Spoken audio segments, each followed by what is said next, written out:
Welcome to the XS Noize Podcast. I'm your host, Mark Millar, and in this episode, I'm joined by Cam Muncey, guitarist, co-founder, and key songwriter of Australian rock legends, Jet.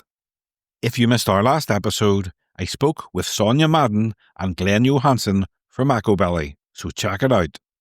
After decades of global success with Jet, delivering anthems like Are You Gonna Be My Girl and Look What You've Done, Cam has surprised fans this year with his bold and beautifully unexpected solo debut, Cam Muncey and the Delusions of Grandeur.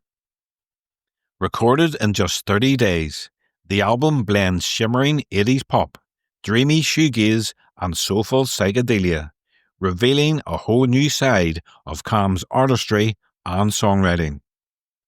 In this conversation, Cam talks about what pushed him to finally step out on his own, the freedom he found in exploring new sounds, and what it means to create music purely on instinct. So let's get into it. This is Cam Muncey on the XS Noize Podcast.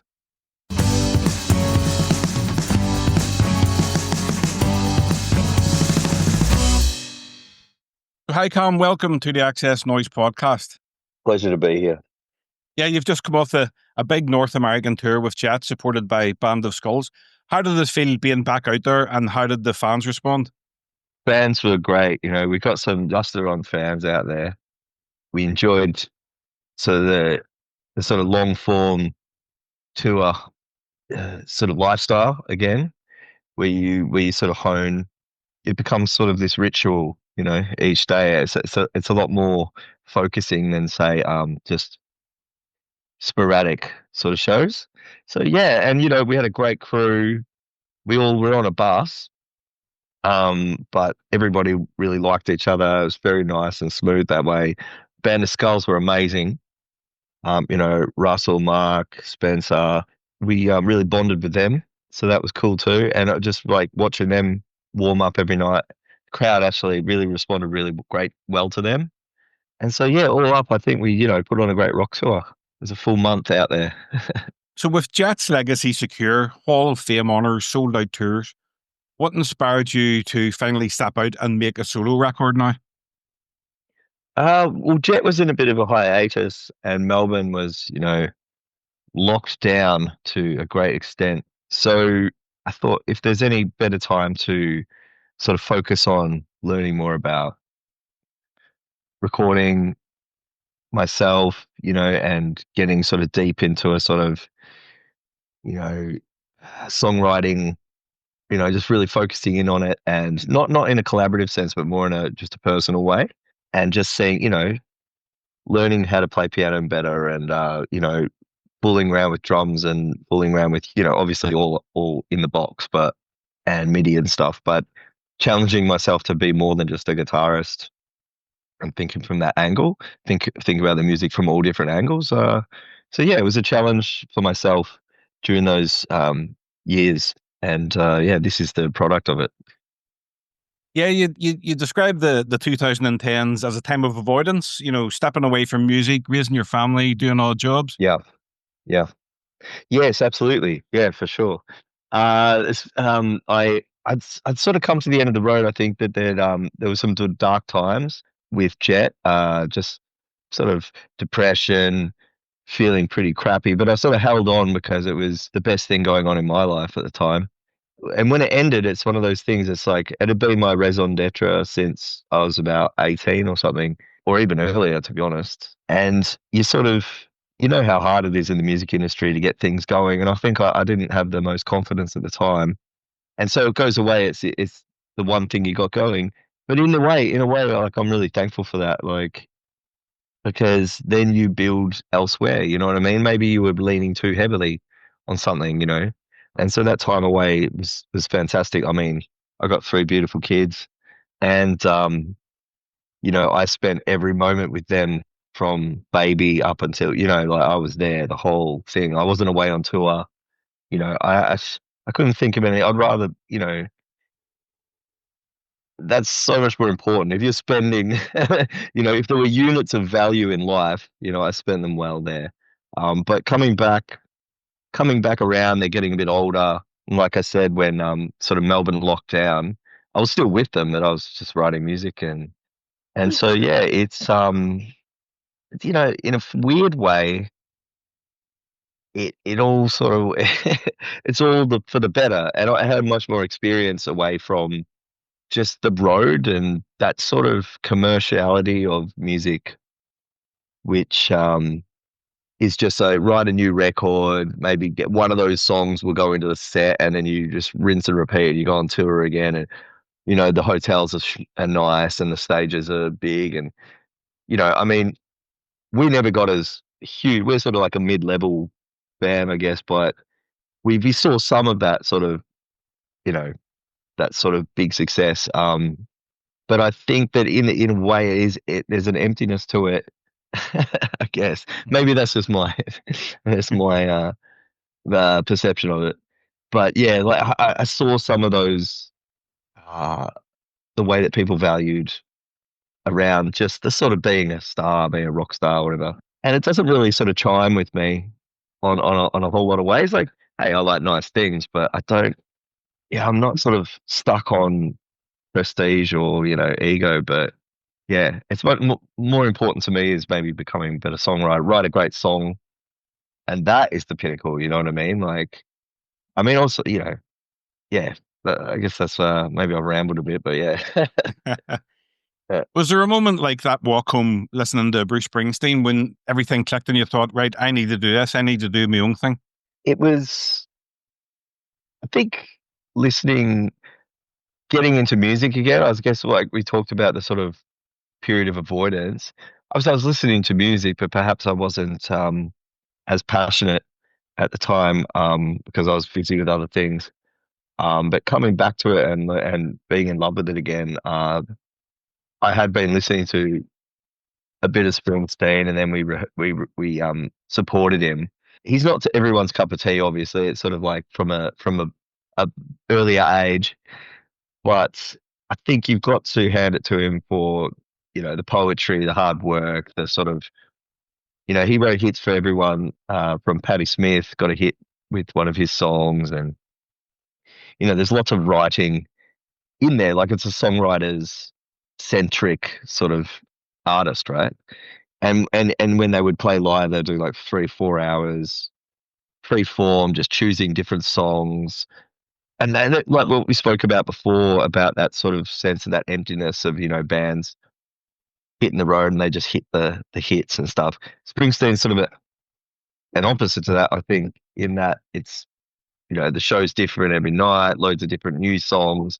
It's that's quite admirable, I think. I mean, it's probably a pretty long shot for most bands to play 3 hours to, you know, innumerable covers, but you know, I think it's still inspiring. And as a songwriter, I saw Bob Dylan play Brixton because we used to live in London a couple of times, and he didn't give a shit. Like it was quite inspiring. A lot of people were annoyed, were very annoyed because he didn't sound or look like he sounded on the records. But it's a weird thing, this rock and roll business, that we expect a facsimile when we see it live, you know, and how interesting is that going forward? I don't know, but that's what people want, you know, so you have to definitely take that into account. But I do find it inspiring, the people who really just throw that all out the window and just do whatever they want. Yeah. Well, I've been loving the album. The album title, Delusions of Grandeur, feels like both a wink and a mission statement. So where did it come from? I've always been interested in it because I heard a story from when I was young about a relative of mine who had that thing. I think it's a part of, I think it's, what would you call it? Part of a diagnosis. Like it's so if you have this certain condition, delusions of grandeur could be part of the, what we call it, the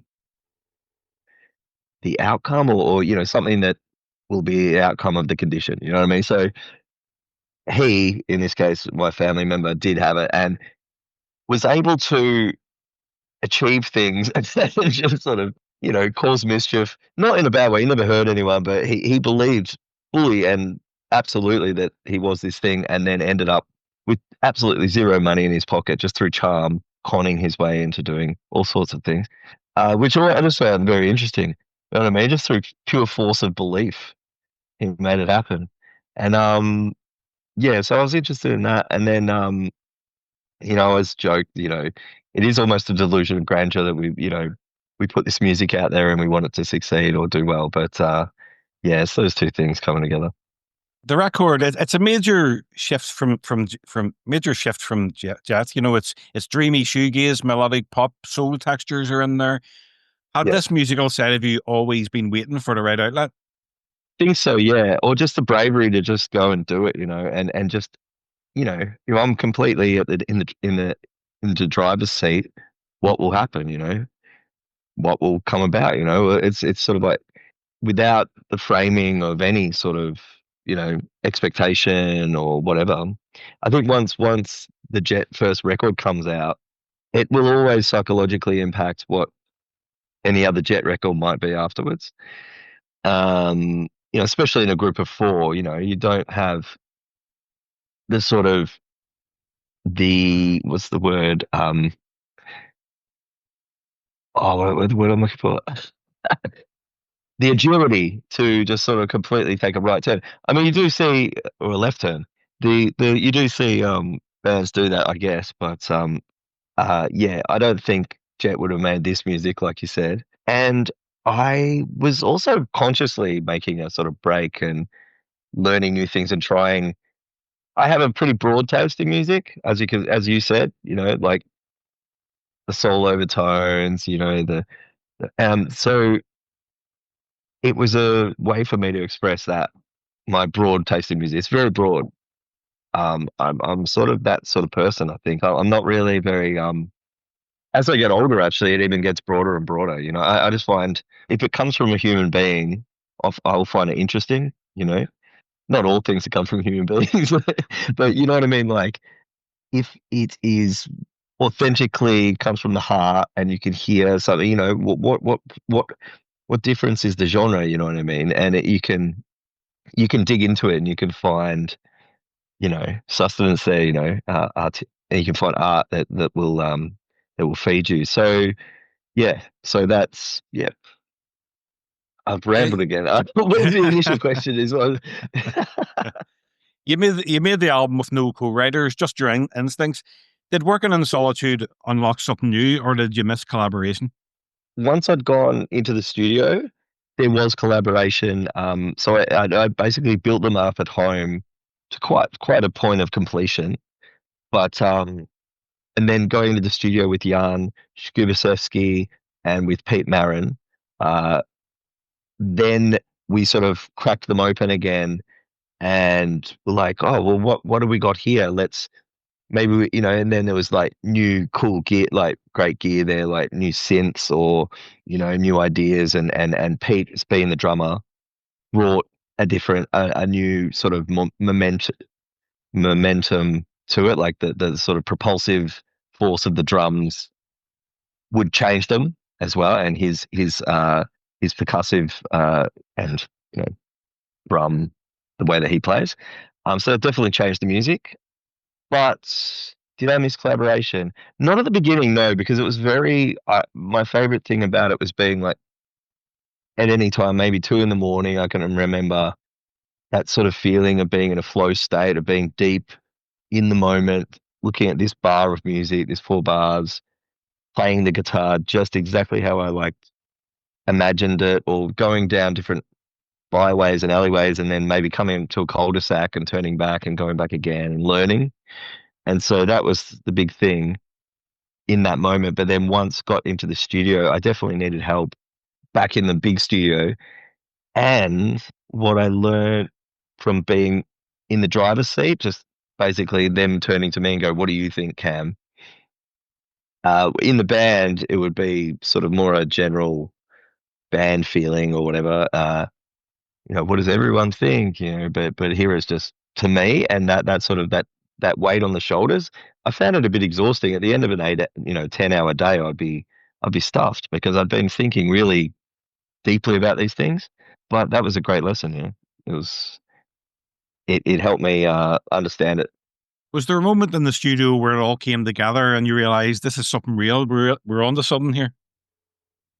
Yeah, I think, well, maybe not in the studio, but at home when I wrote Already Gone, and Sarah and I, my wife, I've been working on it, maybe at the kitchen table even.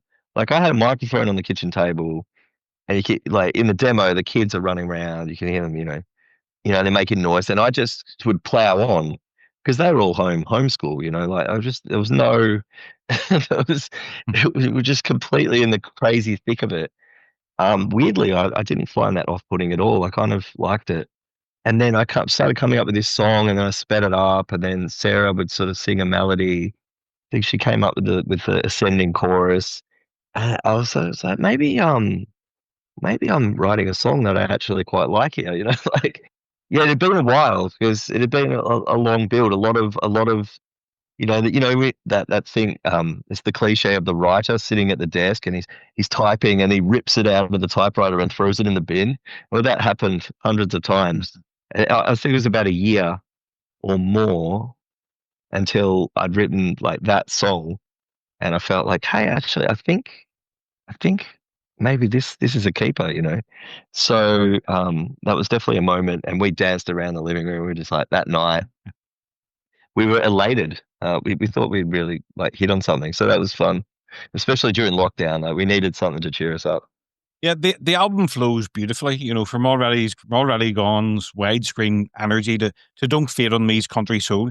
So how did you shape the journey of the album? Well, that came slowly, I guess. Your sort of your favorites shift over time. You think, oh, this one's really important. I think this is great. But sometimes maybe that's just because it's the last one you wrote, and you're a little bit like it's the youngest child or something. And then you need to step back and go, oh no, actually, what really works the best. So that was definitely over time. Actually, yeah, takes me time to evaluate things like that. I can feel a bit, get excited about a new thing, and then you need to sort of get your perspective back. So yeah, I think that definitely just came a process of time and letting things calm down and percolate, and yeah, be sure. No rock and roll star. It's hazy, Mhm. self-aware, and reflective. Were you consciously unpicking your past or just following the emotion? I definitely, it's what I said before. I think probably chimes like with in parallel. The idea of that it's kind of sometimes it feels like a bit of an empty trajectory. Like just I love rock and roll stars. Don't get me wrong. I think it could be from Liam Gallagher being funny, or Noel being pithy, or Keith Richards being like a rock and roll pirate. It's amusing, it's fun, but I think I saw the other side of it as well, which is like a bit of emptiness, a bit of bullying, a bit of meanness, a bit of bullshit, and so I think I retract from that, and I think maybe that's just what that song really is, the heart at the heart of that. Songs like Daylight, Dark Mind, and Quarantine show both sides, or two sides of your world, the heavy and the absurd. Was songwriting your way of processing both? Yes, oh for sure. I think the Daylight Dark Mind is almost finding the heavenly in the darkest sort of little, the blinds are drawn. You're in a nasty sort of atmosphere, but you're sort of in control of things. I think that is that sort of feeling of being in control because you're sort of shutting out the world. And then, well, quarantine was definitely a sort of anxiety filled, being in an anxious place, and lockdown, obviously, and just imagining being free.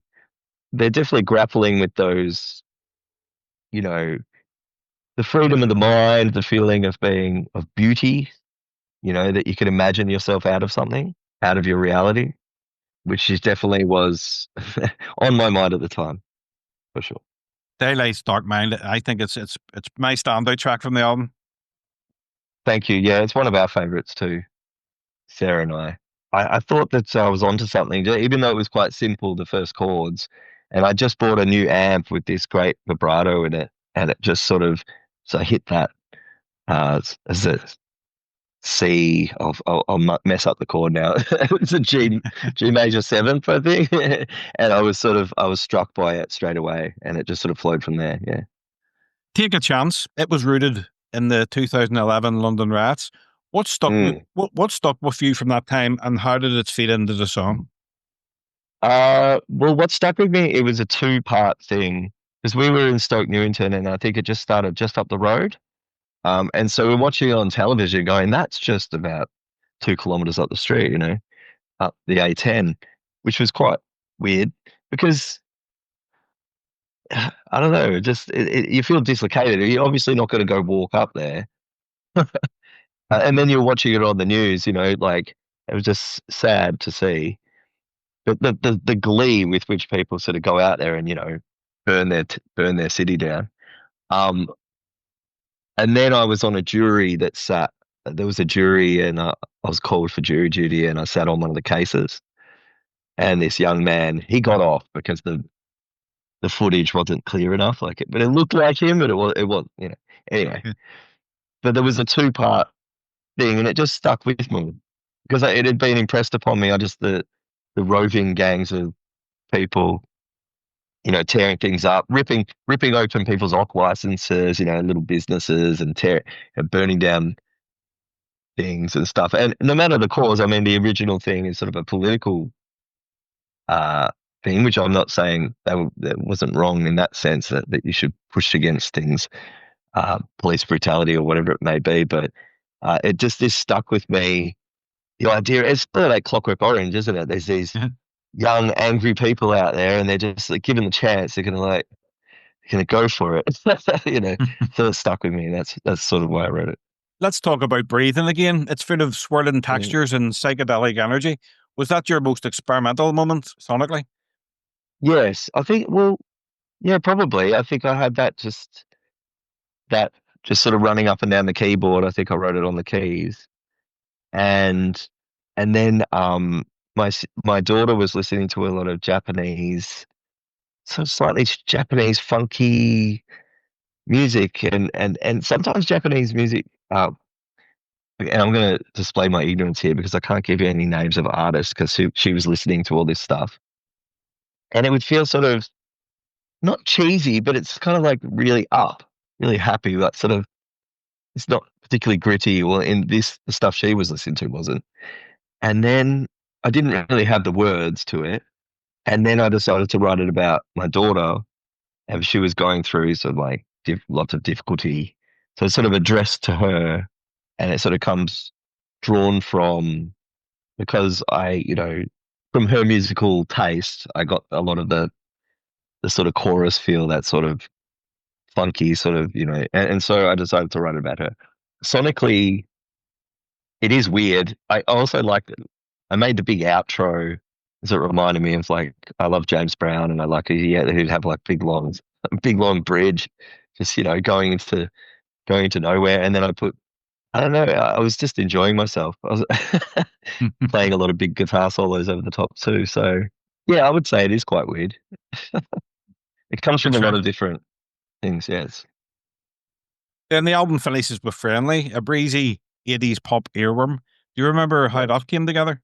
Yeah, I think it's listening to Avalon, Brian Ferry and Roxy music, and chorus, the feel of that, really just like trying to make something really smooth and groovy and just back, and not worrying about being like, how smooth can it be? How laid back, and how can it feel sort of like, in a way, sort of elevator music, but not, like in this space that is very, very interested in being soft and smooth and just, but a bit groovy. And yeah, I just sort of got into my own head with it. Just the textures of the guitar sounds, the smoothness of the way that it was sort of came. And then yeah, and that's the vocals are obviously very much along those lines too.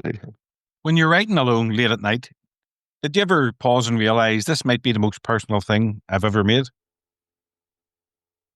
Yeah, you do. It can be a bit scary, actually. Yeah.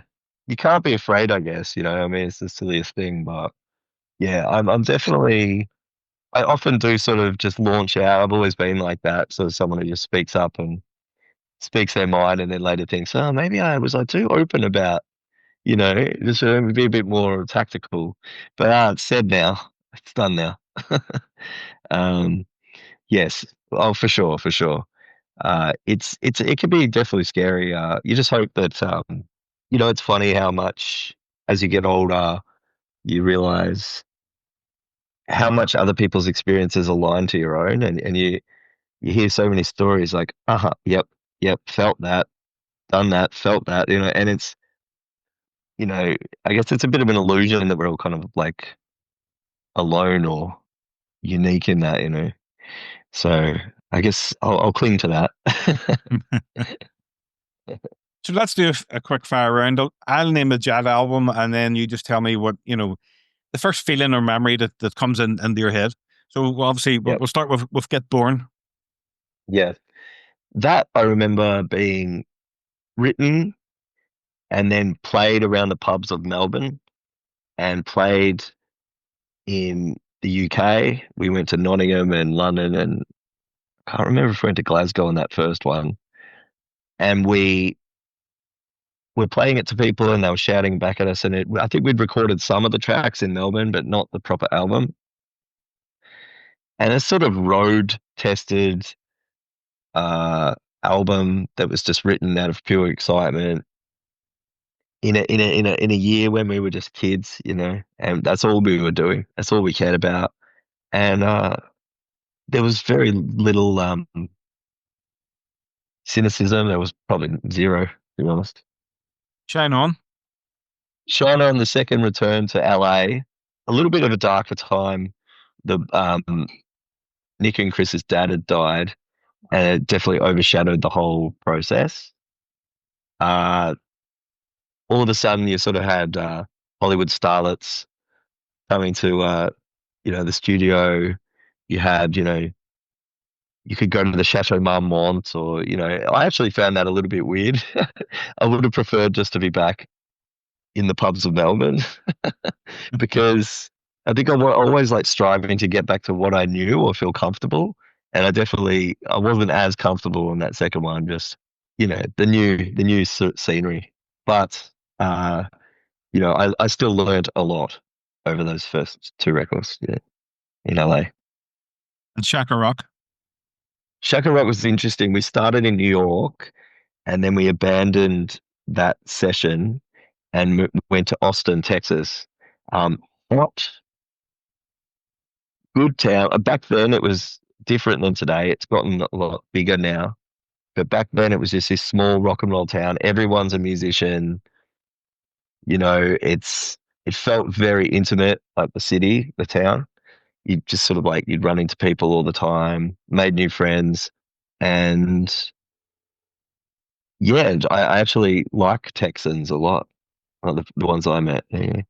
For someone new to your music, solo music or Jet, what 5 songs should they start with to really understand you as an artist?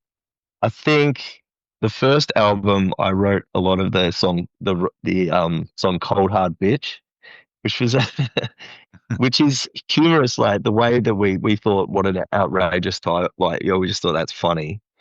And then we just started to go with it. But these things they're always taken unironically eventually. You know what I mean? All these things, it'll just be, but it's fun. It comes from my brother actually was a massive AC/DC fan, and he used to just play it on full blast, and I shared a bedroom with him, so there was no escaping. And I came to absolutely love it as well. Although at the time I was a bit more of I would have preferred something a bit less full on. He was always like really, hard rock and stuff, and he turned me around. So that one. The second one would be, I think, Get What You Need on that first record. It was a really collaborative writing experience, and so that would explain, I think, a lot of that first record and the way we work together and the way that music can work. Just shooting things back and forth. If you're in good faith and everyone trusts each other, you can make something that's a lot of fun. It might not be the most focused piece of work, but it'll sure have a lot of energy to it, if you have that collaboration. Number 3, let me think. Off the first 3 records, are you saying? Anything you've done or your solo stuff as Yeah. well? I think let me think of the record. Already Gone, obviously, that was sort of like the first song that I felt like this is a keeper on this new experience. I've Been Low, actually, was a track that I wrote for Jet that ended up on this record. And so that was actually one that I think it just shows that I'm pretty mellow. I mean, when listening to music, I often go back to people like Neil Young or, more modern, in a more modern sense. I remember all my children being born to Mazzy Star, uh, you know, and things along those lines. I love music that is laid back sometimes and, emotional, but it's a melancholy, to be honest. And then the last one, maybe it would have to be Fade on Me, which is I spent many years listening to a lot of in particular James Brown, but Curtis Mayfield, Marvin Gaye, so these old soul classic guys, and just really honing in on a lot of the beautiful melodies and that they write, and Curtis and Marvin them especially, plus many more. But just an obsession with certain artists. I sort of really do hone in on certain artists, and that was my attempt to write something along those lines. Those sort of beautiful old orchestrations, the way that they would just all come together, the melody, the orchestration, but also still having a backbeat, still having groove. So yeah, that's me in five, I think. Looking back, is there a song or an album from another band or artist that brings back one of the best memories for you when you hear it? I think if I would listen to Dirty Leaves, that White Stripes album, I was listening to quite a lot when we were writing and when we were just sort of kicking around Melbourne. So there was some great memories of just hearing big guitars again and attitude and something that felt fresh and cool, but it was guitars and drums and it was arty, and I always liked that album a lot. Dead Leaves and the Dirty Grand, is that what it's called? It was that White Stripes album with that song on it anyway. And then there was I think Yankee Hotel Foxtrot Wilco. I mean, when that was coming out, I remember being entranced by it. That was a special record for me, and I think I was out in LA and I was pretty lonely actually. I was feeling a bit, isolated, but it had this, it was beautiful, it's melancholy, and it kind of suited it's a bit of an escape for me. We were talking about before, your imagination could take you somewhere else. It was kind of like that for me, that album. Yeah. Good album. Yeah. If you could go back and relive one musical moment so far from your career, what would it be? A musical moment? I think getting on stage with Neil Young at, I think it was Live 8, and we got to go on stage, and I was just so nervous. I just wish I could go up and do it again without being so bloody nervous. But would have enjoyed it more. But I would definitely go back to that. Let me think. When we played SNL, which was just an absolute whirlwind again, I would enjoy to go back there now. I think I would probably take it more in my stride. Although we did a good job, like I didn't flub anything. It was just mad in the moment. Looking ahead, Cam, do you see Delusions of Grandeur as the start of an ongoing solo chapter, or was it more about capturing this specific moment?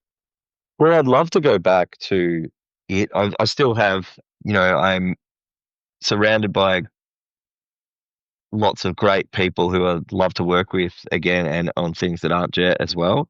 And, we're all willing and keen. And I think, I think the only way is forward. It's for me, Delusions of Grandeur is like following like just the flight of fancy, following my instincts, just doing whatever I want. I've been listening to a lot of Brazilian music, just to be inspired by things and just inculcating them and bringing them into, without a sense of commerciality, really. I don't really care in this sense. I'd like to write things that are compelling, or have melody and are very listenable, but in a sense of what feels mainstream, I'm just not really interested. So yeah, I'd love to keep it going. And finally, Cam, where can people hear the album? And are there any solo shows or future plans that fans should keep an eye on? Yes, I'm planning. Pete and I we're coming to London between the 19th and 25th of July, and we're setting up, in stores or like a show. So keep an eye out for that. I'll post it on my Instagram. And Impressed Records is where you can get the record. And yeah, I'll be on the usual suspects as far as online. But if you want the vinyl, Impressed Records, they do beautiful work. And so definitely order from there. Thank you very much, Cam. That's me done. I appreciate that, man. Thank you for the interview. Well, good luck with the album, and I appreciate you taking the time. Appreciate you. Thank you very much.